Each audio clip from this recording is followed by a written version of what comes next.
kemi shëndetësinë falas. Po, kemi shëndetësinë, kemi rrugë. Mirë ku shkon për spitale dhe mirë ku shkalon në rrugët e Shqipërisë. Nëse dalim dhe pyesim tani aty poshtë të dy te rruga, marrim të rinjë dhe të pyesim, a doni të ikni nga Shqipëria? Gjithë thonë duam. Pse nuk do të rrim më njëri? Ka një fakt. Gjithmonë unë jetoj me ëndër për doktorë në Shqipëri. Wow, sa e bukur. Ne jetojmë me ëndrën për të larguar nga Shqipëria. Unë jetoj me ëndrën gjithmonë për doktorë në Shqipëri. Përshëndetje miq, mirë se erdhët në podcastin me Jonën. Sot jam në studio me një të ftuar të veçantë. Në fakt është një mik im për disa vitesh, Ervis Zholi. Është aktivist në Detroit Diaspor dhe shqiptar-amerikan, shumë prezantoj zakonisht. Patjetër. Faleminderit kënaqësi. Ervis, më gëzohem shumë që të shikoj mirë. Sa vite emigrant në SBA? Në rreth 13-14 vite, më shumë se i dekadë. Si ishte visi dhe si e shndroi Amerika visin? Në karakter jam i njëjti. Tani vitet bëjnë vetëm, më të pjekur, më mirë akoma, sa i përket si është visi. Aha. Pse ikin emigrantët? Është bërë kështu si hemoragji, po ikin shumë të rinj. Nëse dalim dhe pyesim tani aty poshtë të dy te rruga, marrim të rinjë dhe të pyesim, a doni të ikni nga Shqipëria? Gjithë thonë duam. Pse nuk do të rrim më njëri? Ka disa faktorë. Njëri prej tyre është edhe qeverisja, por janë edhe disa faktorë që ne kur emigrojmë nuk ju tregojmë realitetin familjarëve tonë.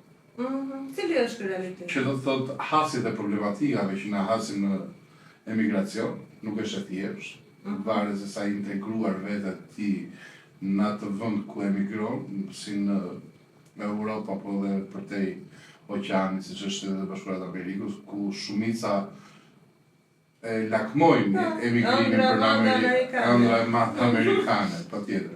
Problemi është se zhgënjehen pastaj, sepse po pse çfarë shohin aty? Po tani se mendoj se që ditën e parë dollarët janë në rrugë.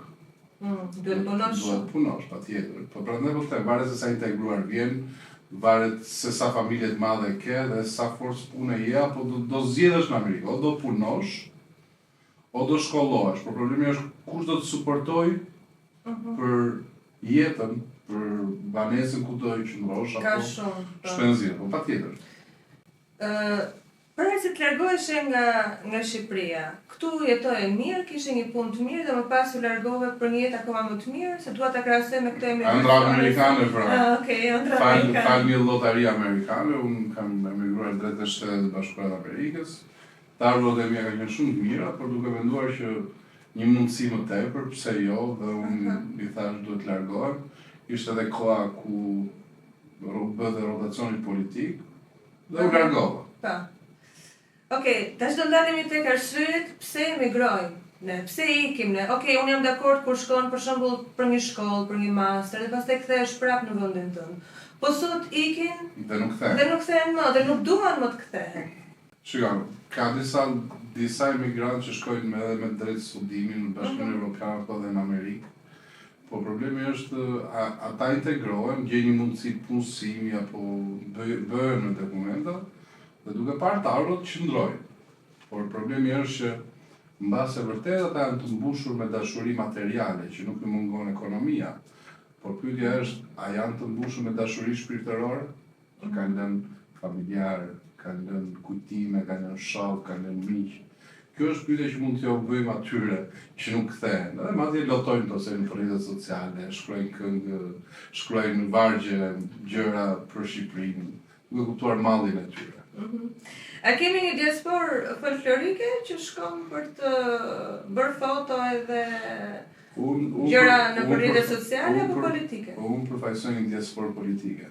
Çfarë do të thotë? Që do të thotë jam i angazhuar në Detroit Diaspora, ku jemi disa njerëz me kontribute të veçanta sa i përket të bërit politik. Ne jemi një diasporë politike, nuk jemi një diasporë që është për foto dhe për folklorike që për dalë në rrjetet sociale, në për asamble, por diaspora që unë përfaqësoj dhe ata miqtë e mi, është një diasporë intelektualësh, përfaqësojnë profesionet e tyre dhe aty ku janë në diasporë, janë në çdo lloj profesioni, inxhinier, profesor në universitet. Dhe si kontribuoni në vendin tuaj? Ne kontribuojmë në gjitha format duke përfshirë dhe podcastin. Unë jam një nga njerëzit që mund të themi në Shqipëri, kam qenë podcasti i parë duke folur shqip nga Amerika. Në Nova Media sa kohë. Shumë njerëz mbasi se mbajnë, po që në 2016 kjo gjë. Edhe kontribuojmë në forma të ndryshme duke bërë transparent shumë gjëra, shumë padrejtësi, duke qenë të angazhuar dhe me politikën shqiptare, patjetër në opozitë, sepse gjithmonë të jesh opozitë e vendit është gjëja më e dur, është gjëja më e dur sepse kontrollon duke i thënë pushtetit stat. Si mendon, si është gjendja politike në vend? A ndikon edhe politika, qeverisja në largimin e njerëzve? Se tash shumë njerëz largohen edhe për shkak të politikës, duke qenë se nuk kanë shpresë, shikojnë rendin e sigurinë, ku ty të ekzekutohen në perimetrin më të sigurt, siç është aeroporti Rinasi dhe shikon Breshëri Kalashnikolli, çfarë pret domethënë. Por unë jam kundra e të larguarit nga vendi, sepse këtu ka mundësi, patjetër që ka probleme të mëdha ekonomike dhe siguria është mbi të gjitha. Nëse një njeri ka sigurinë, po edhe shëndetësia për shembull të shumë. Po patjetër po këto më pas, po kur ke sigurinë, domethënë ti ndihesh i qetë, flej i qetë. Dhe patjetër që pastaj vjen shëndetësia, shkolla, arsimi, kur mendon për fëmijët, kur mendon për të ardhmen se ku po i rrit, patjetër që janë ndikojnë, por kjo e para është siguria. Dhe sot për sot gjithë mendojnë që të ikin, po se ku do shkojnë, nuk e di çfarë i pret më pas. Unë jam kundër kësaj. Çfarë priti ty kur shkove? Kur largove? Po, komplet ndryshe. Çfarë kishe menduar ti dhe çfarë gjete? Shiko, varet se sa integruar veten në Amerikë. Varet se sa ti di të flasësh apo sa e di ti gjuhën. Varet se ku do përqendrohesh, çfarë pune do bësh. Kupton? Dhe këto janë probleme të mëdha. Ti pret gjëra të tjera, dalin gjëra të tjera. Domethënë ti mendon gjithmonë kur s'ke emigruar, ndonjëherë mendon që gjithmonë çfarë do marrësh do të ngelet. Jo. Do të bësh dhe minusin. Domethënë ti vërtet merr nga plusi, por minusi janë shpenzime ditore, qiraja, drita, shpenzimet që një familje i kanë jetën e përditshme. Po që kam përshtypjen që është shumë se sa këto, pavarësisht se këtu nuk ka paga që të përballosh jetesën. Shiko, nuk është me Amerikanë. Madje edhe ata që do të dëgjojnë do partohen me këtë gjë. Duhet të punosh fort për t'ia dalë. Kush e ka dalë në Amerikë, vërtet ka punuar fort, si ose në shkollimin e vet, o familjarisht në një biznes, dhe sot ja kanë dalë. Më thua një këshill, nëse po na dëgjon një i ri, më thua një këshill për të. Nëse ai do të largohet për shembull nga vendi, çfarë i sugjeron ti? Unë i them në radhë të parë të bëhet i mbar, të mbaruar një arsim përkatës, të luftoj, të qëndroj, të bëj rezistencë. Se po ta braktisin gjithë, çfarë do ketë në Shqipëri? Përtej racizmave dhe do vinë Bangladeshas. Do vinë shumë. A është një plan në si e mendon ti? Apo është një rastësi? Mbase është edhe një projekt. Nuk di të ta them, për të larguar shqiptarët dhe për të ardhur tuaj. Nuk di të ta them, por të larguarin në masivitet drejt vendeve të BE-s duke kërkuar azil politik. Dhe duke qenë në Shtetet e Bashkuara, para disa ditësh që ne kemi edhe një sankcion ndaj vizave për drejt Shtetet e Bashkuara. Jo se nuk do jepen me viza, por do ketë një checkpoint më të madh, domethënë një kontroll. Dhe kjo ka ndodhur për shkak se shumica e shqiptarëve që janë pajisur me një vizë 10 vjeçare drejt Shtetit të Bashkuara të Amerikës kanë kërkuar, janë bërë azil kërkues ose janë martuar me shtetas amerikan për të përfituar green card-ën.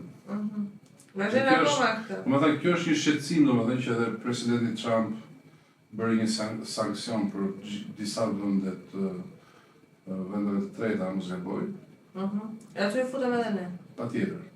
Pse patjetër? Jemi ne një vend të tretë? Po duke kërkuar. Jemi në zhvillim. Ngjelën 30 vite në zhvillim. Transicioni më i gjatë. Unë patjetër që preferoj të jemi evropian, por problemi është a kemi ne standarde evropiane. Po kemi, pse s'kemi. Kë kemi, shëndetësim falas. Po, kemi shëndetësin, kemi rrugë. Mirë kush shkon për spitale dhe mirë kush kalon në rrugët e Shqipërisë. Unë jam nga Juglindja, i lindur i rritur në qytetin e Korçës. Dhe para se të ikën Shtetet e Bashkuara të Amerikës, ka qenë rruga qafplosh Qukës. Dhe gjithmonë më dukshë dhe mezi prisja. Si një fëmijë i vogël që me gashërim që mezi pret kur do mbaroj kjo rrugë. Para 7 muajve, mos gaboj, e kam bërë për parë sa u hap. Dhe thash ta provoj njërë. E provova. Ishte zhgënjimi me ma. Shkurton të vetëm 7 minuta. Kishte shumë kthesa dhe tunelit të saj me qa po shikojmë në rrjetet sociale mund të ishte dhe pa beton. Si që shaj i llogaras që thuhet. Dhe të vitet 370 milion, që nga 2009. Dhe sot jemi në 2016 në muajin e parë të janarit. 2016. Dhe të zhgënjesh. 2026 si dies. Edhe të zhgënjesh është një kur unë mendoj që ai tunel të paktën ai tunel dhe ajo rrugë qafplosh Korçë do shkurtonte të paktën 45 minuta. Kur Tiranë-Korçë sot është 2 orë 40 minuta ose 2 orë e gjysmë, varet nga trafiku, mendoj që Tiranë-Korçë do ishte një kapi, 1 orë e gjysmë. Dhe kjo e bën të që edhe Juglindja e Shqipërisë të lidhesh me kryeqytetin shumë. Dhe njerëzit nuk mbase mund të mos e braktisnin Juglindja, mund të punojnë në Tiranë dhe mund të ktheheshin ndarë në Korçë pa problem fare për 1 orë e gjysmë. Duke pas sot makina elektrike me një kosto të ulët, mund ta bësh dhe për ditë. Ka njerëz që e shijojnë udhëtime, hap shumë në Amerikë që shkojnë punë, shkojnë 1 orë larg. Ashtu ndodh faktikisht, kam dëgjuar edhe pse jo, një njeri mund të ishte edhe Juglindja nuk braktisë, sepse nuk flasim vetëm për po ke zonën e Devollit, ke Kolonjën. Kanë mbetur boshnis? Kur kam parë njërë para ca kohësh, kam parë një video tënde. Ka qenë një ditë... Ishte bosh. Po, edhe është vërtet. Ka qenë ditë normale, ora 2, diçka e këtillë. Kam thënë dhe datën ajo video, bë virale në gjithë rrjetet sociale. Mati nuk kam parë asgjë një njerëz. Se edhe në një qenë mund ta shohësh. Dhe janë befasuar, ka qenë Ersek, në Kolonjë. Nuk kam parë asnjëri nga administrata, asgjë. Vetëm thjesht kam parë. Sa ta është bërë online tani lëra administrata. Okej, dakor. Kam parë asnjëri dhe u befasova, thash. Ku janë njerëzit? Nuk di çfarë të them, më duk sikur kishte rënë një pandemi dhe nuk kishte ngel asnjë. E trisht. Si e ke lënë? Si e ke lënë këtë? Më shumë. E ke lënë me njerëz, me fëmijë që loznin edhe e gjen bosh. Shka, para 100 vjetë Juglindja ka qenë me populluar se sa sot. Në stati, qensusi, sot gjenjen, nuk janë në shifra reale. Dhe më dhe fshatrat e bosh. Nuk ka fëmijë...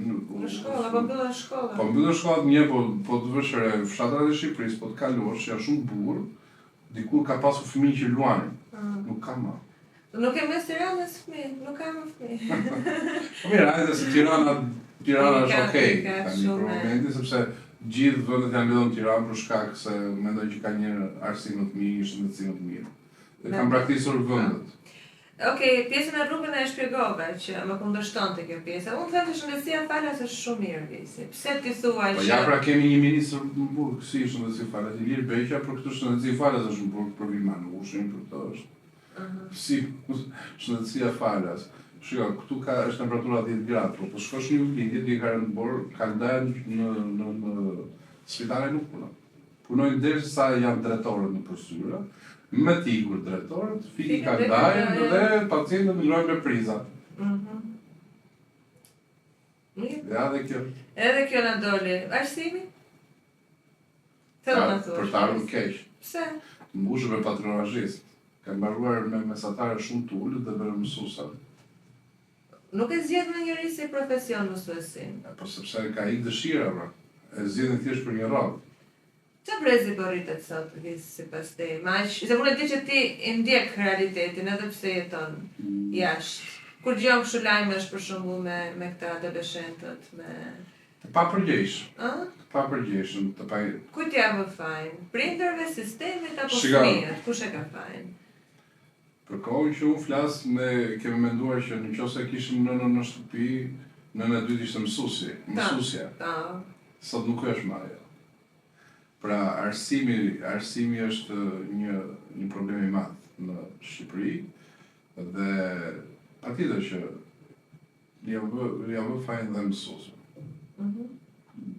Unë kam qenë në klasën time 45 nxënës dhe kemi qenë 3 klasa paralele, të mbi populluara dhe prap i merrem ato që jepte mësuesja apo mësuesin ato.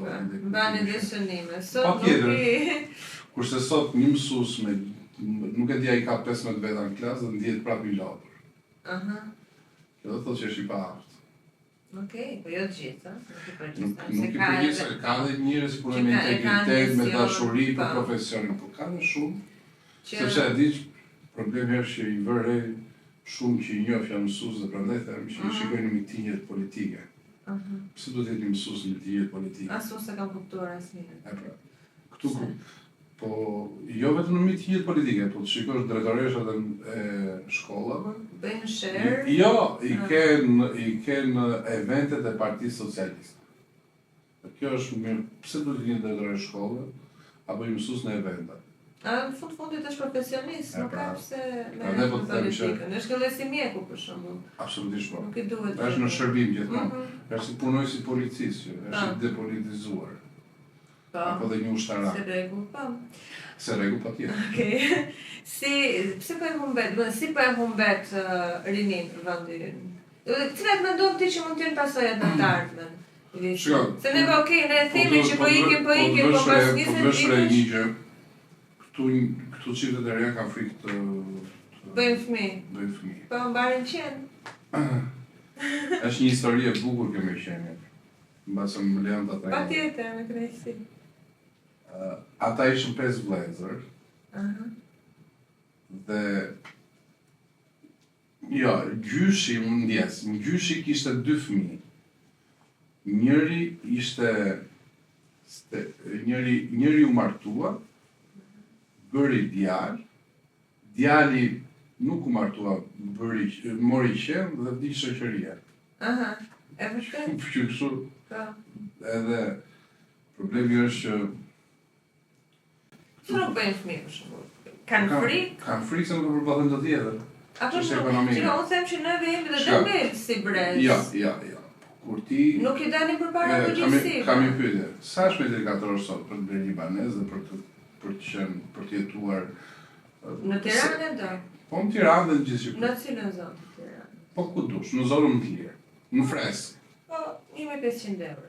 Kush mund ta blej një shtëpi me çmimin 1.500 euro kur rroga mesatare është 600 deri në 700.000 lekë? Tani do rrim me çadra? Nuk do blejmë shtëpi, nuk do bëjmë fëmijë, nuk do jetojmë. Apo tani dalim duke të përgjigjem se po ikim. Atëherë? Okej, jam shumë dakord. Sepse këtu ti krijon një standard jetese të lartë, mos kesh mundësi ta blesh dhe ti çfarë bën praktikisht vendin. Dhe në fakt e di që është më lehtë të blesh shtëpi në Itali. Dhe vin pleqt pensionistë italianë blejnë shtëpi në Tiranë. Po pensionistët tanë? Pensionistët tanë janë në kurse shumë ekstreme. Janë heroj. Patjetër. Punosh 40 vjet dhe të kesh një pension 220.000 lekë vetëm në Shqipëri, shiko. 220 është mirë, po. I bëj dhe shtesa, si të lutem. Këto shtesat e zgjedhja pa. Nuk e di se si e ka Se një vit Shqipëria ka zgjedhje. Dhe marrin një gjel të plot, një gjel gjysmë. Kënaqur jeni.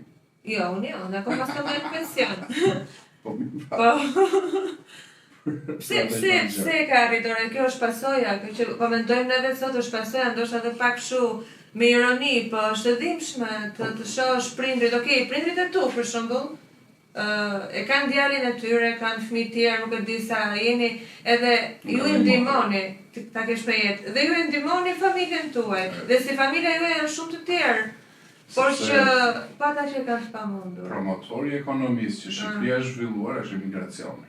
Më e pranove që Shqipëria është zhvilluar? Jo, Shqipëria është zhvilluar. Flasim që Shqipëria për shumë familja ime apo të gjithë, po mos kishin emigracionin, nuk do ta përballonin jetën me standarde ashtu siç duhet, patjetër, sepse të gjithë emigrantët dërgojnë para në prindërit e tyre apo familjarët e tyre dhe madje sot e bën një padrejtësi duke rënë euro apo dollari. Pse ka rënë euro? Nuk di ta them. Nuk di ta? Jo, nuk di ta. Nuk ka lidhje fare me banesa për prona. Po patjetër që ka, por nuk jam Okej, jo unë kod çka kam ta bëj specifike se çfarë ndodh. Unë çfarë kam dëgjuar. Çe të ndesh nga gjithë kjo përvojë jotja 13 vjeçare në SBA me ndjekësit tanë, një situatë, një histori, diçka që vërtet ke nxjerrë një mësim. Ti ke qenë gjithë kohës i aktivizuar edhe me aktualitetin këtu. A ke dash njëherë për shembull të thosh që unë do kthehem në Shqipëri, nuk i ke më? Gjithmonë unë jetoj me ëndrrën për të kthyer në Shqipëri. Wow, sa bukur. Ne jetojmë me ëndrrën për të larguar nga Shqipëria. Unë jetoj me ëndrrën gjithmonë për të kthyer në Shqipëri, për të bërë për të jetuar dhe për të bërë jetën që unë dua vërtet, jo se në Amerikë nuk e bëj, por duke qenë pranë prindërit mi që kanë qenë në Shtetet e Bashkuara të Amerikës, por nuk janë përshtatur. E kam vështirë faktikisht. Po e kam vështirë për shkak të integrimit me gjuhën, për shkak të shoqërisë që kanë këtu, për shkak të një vendi shumë më të madh se Shqipëria dhe që të takosh një mik apo një shok pak më të vërtetë është 25 minuta me makinë. Po 25 minuta me makinë është si ti ikësh nga Tirana në Rrokozhi për shembull. Në largësia, distanca, e kilometrave. Edhe që kështu ndjen më komod aty pranë atij vendi ku jetojnë, kanë shoqërinë e tyre. Janë në një moshë të caktuar që nuk duan të prishet të rehatin saktë. Siç e thash në fillim të podcastit, ne jemi për disa kohësh. Edhe ajo që kam vënë re unë është marrëdhënia jote me prindrit.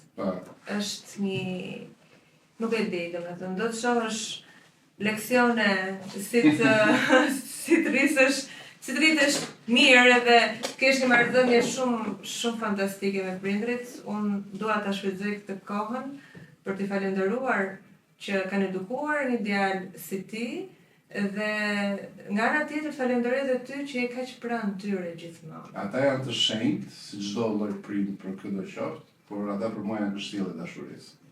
Okej, na riktheu shumë pas në kohë. Edhe më thuaj visin e vogël, çfarë mban mend nga dashuria, nga kjo kështjellë e bukur e dashurisë?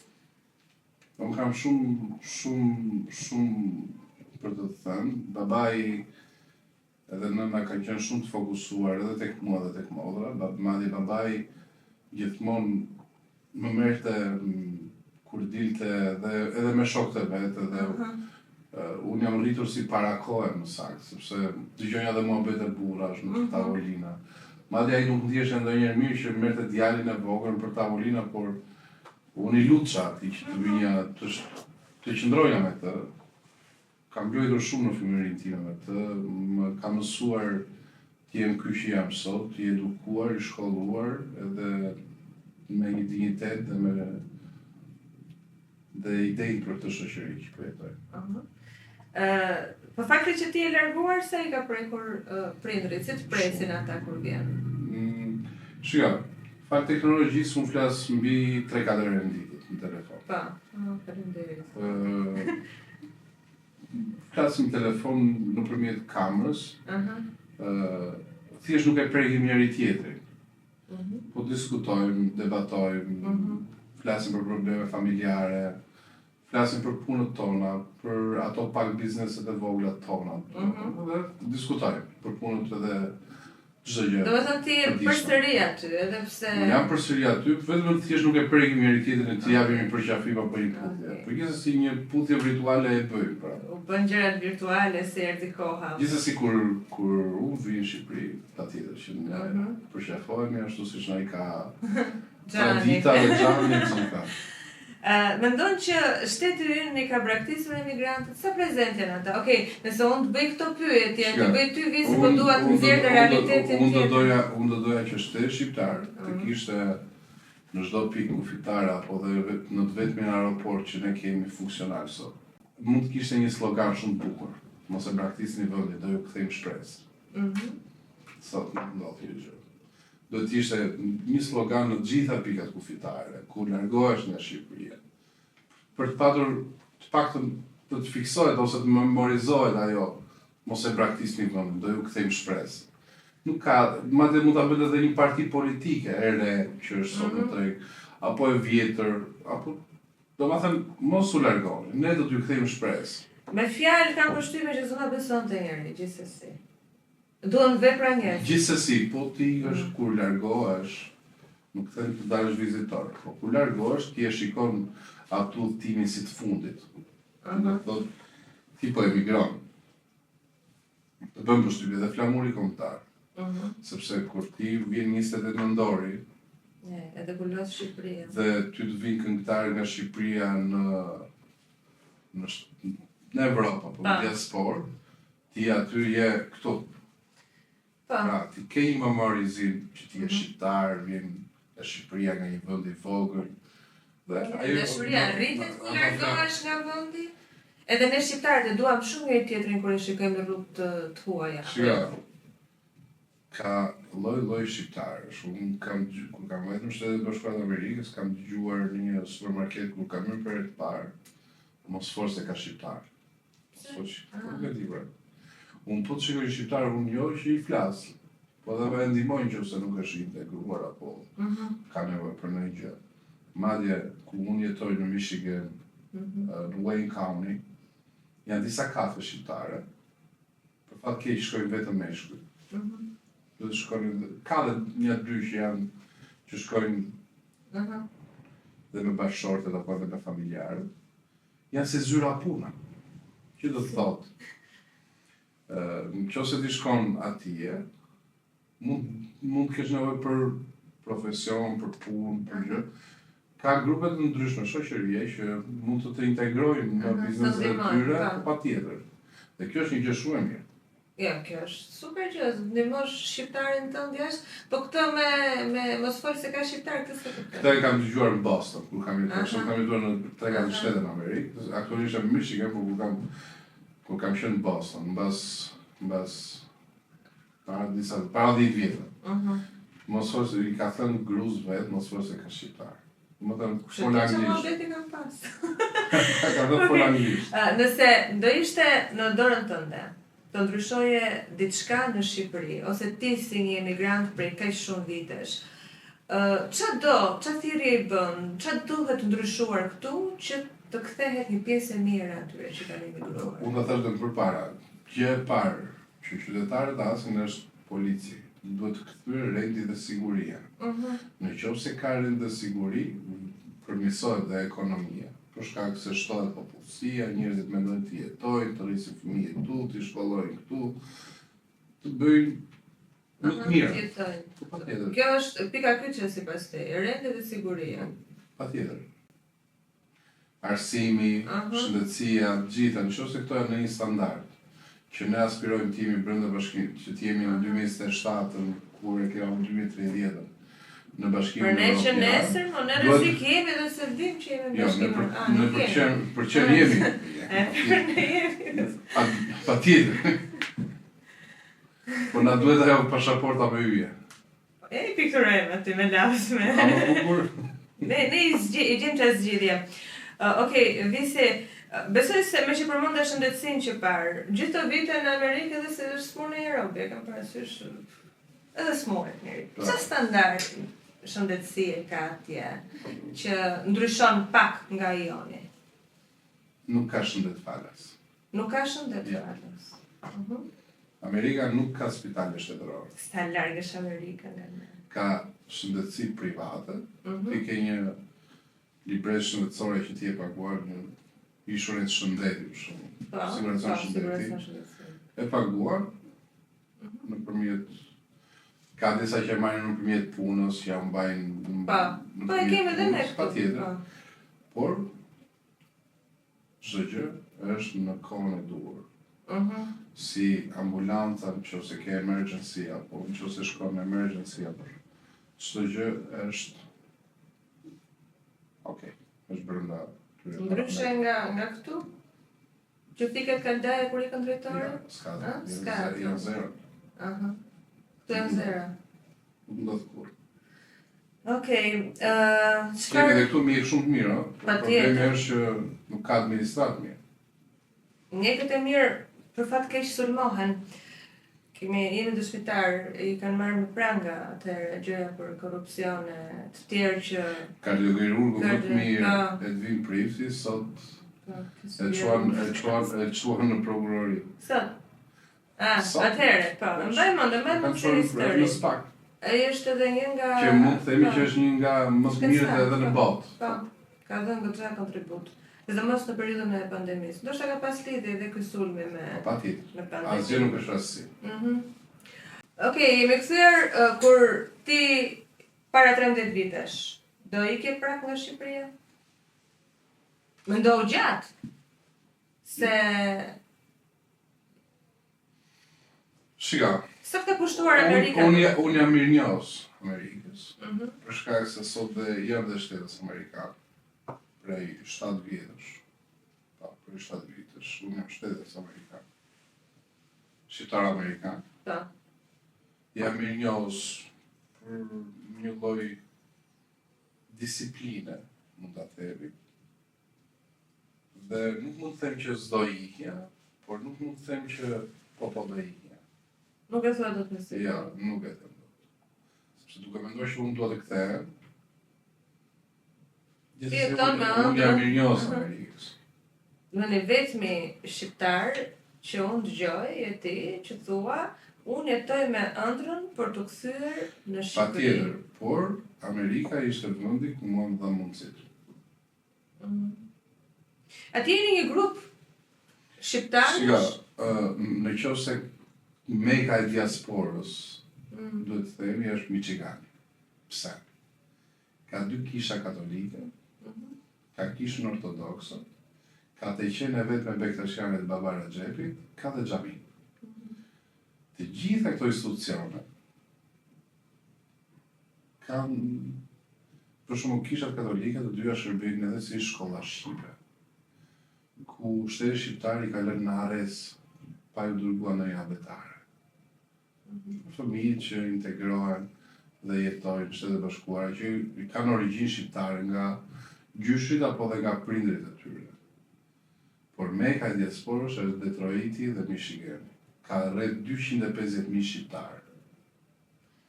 Këtë hasim shumë debat, por nga regjistrat dhe nga censusit që ne bëjmë kur shkojmë në për evente dhe shkruajmë emrat, konstatojmë që kemi, flasim shqipfolës, që do të thotë shqiptarët e Dardanisë Kosovës, shqiptarët e Maqedonisë dhe shqiptarët e Shqipërisë dhe të Malizit. Gjithsej, pretendohet që janë 250.000 shqiptarë. Atë në të zonë. Duke pas të popullsi, Michigani meriton të ketë konsul. Për shkak të për të pajisur për njerëzit që nuk kanë për një pasaportë amerikan, por që janë me leja qëndrimi apo dhe me green card, që kur ju s'ka dhënë pasaporta, apo një kartë identiteti për të pasur një përfaqësues, duke qenë një konsul, një përfaqësues shtetit shqiptar nga Ministria e Jashtme. Michigani duhet ta ketë. Duhet të ketë një zyrë në saj. Çfarë mendon për këta që i rindin fëmijët në Amerikë dhe nuk ju mësojnë shqip? Ose vetëm në Amerikë, kudo? Për këta që i lindin fëmijët në Amerikë dhe nuk mësojnë shqip, këta nuk dinë anglisht dhe mësojnë nëpërmjet fëmijëve.